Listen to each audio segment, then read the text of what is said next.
brought to you by Silver Pumps. Top quality और consistent performance के लिए सिर्फ सिल्वर पंप्स नाम याद रखना। ये तो कहा जाता है कि आतंकवादियों का कोई धर्म नहीं है। ये तो कहावत है, एक मुहावरा समझ लीजिए। लेकिन जिस तरीके से हत्या हुई है और जिस तरीके से लोग इन्वॉल्व थे, सूचनाएं आ रही थी, उससे स्पष्ट यही निकलता है कि एक ही धर्म के मानने वाले लोग हैं।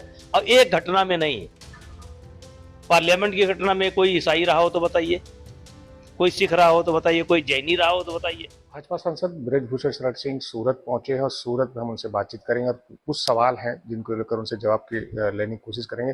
ब्रजभूषण शरण जी, बताइए कि जो पहलगाम हमला हुआ है, तो पहले तो सरकार एक्शन लेने की बात कर रही है, वो उस पर आपसे जवाब चाहेंगे। दूसरा, ये कांग्रेस अब सवाल खड़े कर रही है, तो उसको लेकर क्या कहेंगे?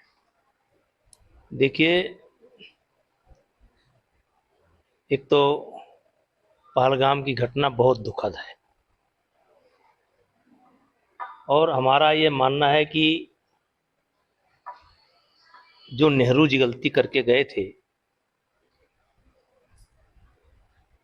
उसको भारतीय जनता पार्टी की सरकार में ठीक करने का काम किया गया और एक रास्ते पर जो है जम्मू कश्मीर आ रहा था, बड़ी संख्या में पर्यटक जा रहे थे, अपनी अपनी गाड़ियों से जा रहे थे, परिवार सहित जा रहे थे। तो ये कुछ बचे खुचे आतंकवादी कह सकते हैं कि जो अंतिम सांस ले रहे हैं, उन्होंने घिनौना कृत्य किया और पूरे देश में इसकी निंदा हो रही है। लेकिन कुछ राजनीतिक पार्टियां, उसमें विशेष करके कांग्रेस पार्टी, जो एक बड़ी जिम्मेदार पार्टी है, जिसका इतिहास नेहरू से जुड़ा है, जो गांधी को पेटेंट करा रखे हैं, गांधी जी उनके पेटेंट हैं। इंदिरा जी जिस पार्टी में हुई, इंदिरा जी ने जो बलिदान दिया, या पंजाब के अंदर उस समय जो 84 में उन्होंने एक्शन लिया था, उसको कोई भुला नहीं सकता है। राजीव जी, और उसमें श्रीमान जी इस समय राहुल गांधी हैं। अब एक तो इनकी क्या विचारधारा है, किस रास्ते पर जाना चाहते हैं, कम से कम मुझे स्पष्ट नहीं है कि किस रास्ते पर जाना चाहते हैं। अब देखिए, पहले भी उटपटांग बयान दे करके इन्होंने सत्यानाश अपना कर लिया है। अब फिर रही सही कसर, अब इन्हीं के पार्टी के एक नेता ने कहा है कि सर्जिकल स्ट्राइक का सबूत मांग लिया। सर्जिकल स्ट्राइक का कब हुआ था? सर्जिकल स्ट्राइक, उसका सबूत मांग रहे हैं। तो और भी कुछ पार्टियां हैं जो पहले दबे मन से बोली, दबे मन से थोड़ा थोड़ा बोली, लेकिन देश का मूड भांप करके वो चुप हो गई। क्योंकि हमारे देश की एक खूबसूरती है ऐसा कि संकट के समय देश एक होता है, आम आदमी एक हो जाता है, गांव का आदमी एक हो जाता है। लेकिन ये राजनीतिक पार्टियों के जो मुखिया हैं, ये इसमें भी जोड़ घटाव करने लगते हैं। इसमें इनको मुस्लिम वोट दिखाई पड़ता है कि अगर देश का साथ हम देंगे तो मुसलमान नाराज हो जाएगा। और जब देख रहे हैं कि नहीं, मुसलमान बढ़ चढ़ करके इसकी निंदा कर रहा है, तो फिर अपनी भाषा को बदल ले रहे हैं, फिर मौका पा रहे हैं, फिर छुआ दे रहे हैं। तो ये दुर्भाग्य है। और कांग्रेस के लिए तो राठौर साहब, मैं यही कहूंगा कि ये देश का दुर्भाग्य है कि ऐसा व्यक्ति कांग्रेस का नेता है जिसको खुद यही नहीं पता है कि जाना कहां है। तो ये जो सवाल खड़े कर रहे हैं, कांग्रेस के नेता तो खुल के बोलने लगे, सबूत मांग रहे हैं, मान लीजिए सर्जिकल स्ट्राइक सबूत मांगे हैं, और भी विपक्षी दलों ने पहले तो समर्थन कर दिया था सरकार का, लेकिन अब सोशल मीडिया के जरिए, मीडिया के जरिए कहीं न कहीं वो सरकार के ऊपर, सेना के ऊपर सवाल खड़े करने लगे। देखिए, समर्थन, देखिए ये हर चीज में इनको वोट दिखाई पड़ता है। ये आप नहीं कह सकते हैं कि जम्मू कश्मीर की घटना से इनको दुख नहीं है। या देश के नागरिक जो मारे गए हैं उससे इनको दुख नहीं है। मेरा मानना है हर देशवासी को इस बात का तकलीफ है जिस प्रकार से इनकी हत्या हुई है। लेकिन जब ये वोट का गुणा भाग करने लगते हैं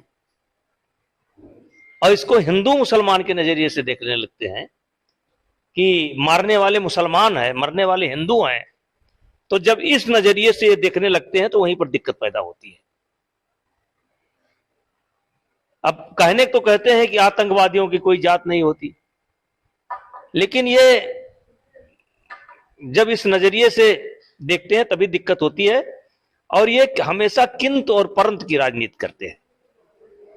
ये समर्थन भी देते हैं और लेकिन भी लगाते हैं, और ये इनका दुर्भाग्य है, इनके पार्टी का दुर्भाग्य है। इसीलिए ये गर्त में मिलते जा रहे हैं। ये उठने का नाम नहीं ले रहे हैं, उठेंगे ही नहीं। आज कांग्रेस पार्टी का इतिहास बताएंगे तो बड़ा लंबा समय लगेगा। ये क्षेत्रीय पार्टियों की पिछलग्गू पार्टी बन गई है। ये सपा की पिछलग्गू पार्टी बन गई है, ये लालू की पिछलग्गू पार्टी बन गई है, ये ममता की पिछलग्गू पार्टी बन गई। इनका कोई एजेंडा नहीं है। ये समझ ही नहीं पाते कि हमको क्या करना चाहिए, क्या करना चाहिए। इसको हम दुर्भाग्य मानते हैं, क्योंकि हमारी इच्छा है कि राहुल गांधी थोड़ा सुधर जाए, गंभीर हो जाए और अच्छे नेता के रूप में दिखाई पड़े, जिससे हम उनको पसंद करें। एक सवाल और, जैसे आतंकवादियों का भी धर्म होता है, कहीं न कहीं इस बात की चर्चा हो रही कि इस बार जो मारा गया, जिस लोगों पे हमले किए कश्मीर में, उन्होंने धर्म पूछ के मारा, और जो लोग पीड़ित हैं उन्होंने कहा कि आतंकवादी कह रहे थे कि हिंदू एक तरफ हो जाओ, मुस्लिम एक तरफ हो जाओ। तो धर्म तो कहीं न कहीं आतंकियों का है, ये बात इस घटना ने साबित की है। देखिए, ये तो सत्य है। ये तो कहा जाता है कि आतंकवादियों का कोई धर्म नहीं है। ये तो कहावत है, एक मुहावरा समझ लीजिए। लेकिन जिस तरीके से हत्या हुई है और जिस तरीके से लोग इन्वॉल्व थे, सूचनाएं आ रही थी, उससे स्पष्ट यही निकलता है कि एक ही धर्म के मानने वाले लोग हैं। और एक घटना में नहीं, पार्लियामेंट की घटना में कोई ईसाई रहा हो तो बताइए, कोई सिख रहा हो तो बताइए, कोई जैनी रहा हो तो बताइए, बॉम्बे में अगर कोई रहा हो, एक ही धर्म के लोग हैं। तो ये तो एक इनका मुहावरा है।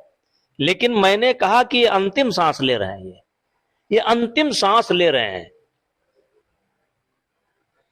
और भारत सरकार के गृह मंत्री अमित शाह, मोदी जी की जो नीति है, जो भारतीय जनता पार्टी सरकार की नीति है, उससे लग रहा है कि आतंकवादी भी अंतिम सांस ले रहे हैं और ये समस्या भी अंतिम सांस ले रही है। क्योंकि इन्होंने कहा है जरा निश्चिंत मत हो जाइए, क्योंकि 2-3 साल से बढ़िया चल रहा था। तो इन्होंने कहा निश्चिंत मत होइए, हमारा जड़ खो दिए, हमको नष्ट करिए। आवाज देखिए, अगल बगल में ध्यान दीजिए क्या हो रहा है। और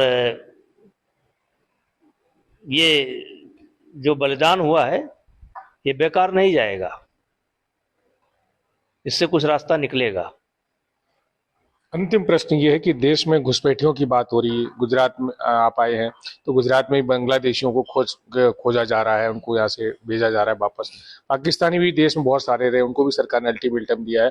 तो घुसपैठियों को लेकर आप क्या मानते हैं, सरकार को किस तरह से और कड़े कदम उठाने चाहिए? देखिए, ये एक दिन की समस्या नहीं है। आज जिस भाषा का इस्तेमाल ममता बनर्जी बंगाल में कर रही हैं, कभी इसी का विरोध ममता बनर्जी बंगाल में करती थी जब ज्योति बसु की सरकार थी। तब इनको घुसपैठी अच्छे नहीं लगते थे, आज इनको घुसपैठी अच्छे लगते हैं। तो ये एक दिन का इशू नहीं कि घुसपैठिए एक दिन के अंदर आए हैं। ये खेल आजादी के साथ ही शुरू हो गया था, और ये वोट के लिए हुआ, छोटी मोटी आमदनी के लिए हुआ, बॉर्डर पर वोट के लिए हुआ। और ये एक दिन की समस्या नहीं है। जैसे ये एक दिन में समस्या पैदा नहीं हुई है, वैसे एक दिन के अंदर इस समस्या को निपटाया भी नहीं जा सकता है। अब जैसे पहले सीमा खुली थी, अब मेरे पास एग्जैक्ट आंकड़ा नहीं है, लेकिन सीमा पर बाड़ लगाने का काम हम कह सकते हैं कि 60 साल में जितना हुआ होगा उसका 4 गुना काम केवल 10 साल के अंदर हुआ है। और उसके पहले लोग तमाम आ चुके हैं। तो अब सरकार कोशिश कर रही है, लेकिन तमाम लोग तो यहां शादी कर लिए, ब्याह कर लिए, परिवार में मिक्सअप हो गए, अब उनका पता नहीं चलेगा। लेकिन फिर भी सरकार जो कर रही है उसका हम स्वागत करते हैं, लेकिन एक दिन का काम नहीं है।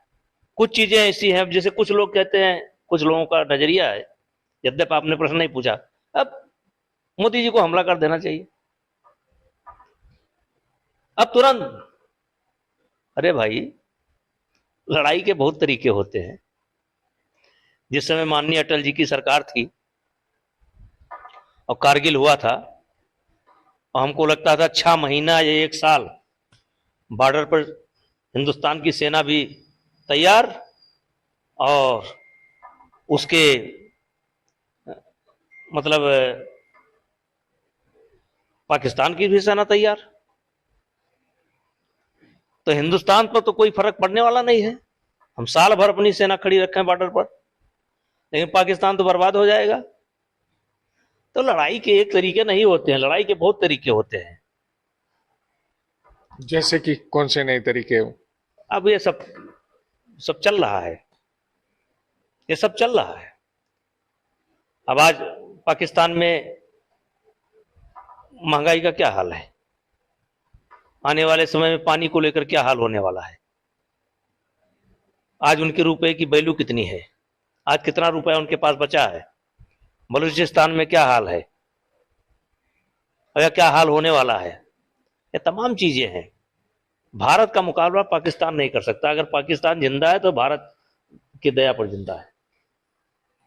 तो बिल्कुल आपने सुना भाजपा सांसद ब्रजभूषण शरण सिंह जो हमसे बात कर रहे थे, और जिन्होंने विपक्षी नेताओं पर भी सवाल खड़े किए हैं। वो कहते कुछ है और करते कुछ है, और पाकिस्तान भारत के जो भी तनाव बने हुए और उस पर भारत सरकार अपनी तरफ से एक्शन ले रही है।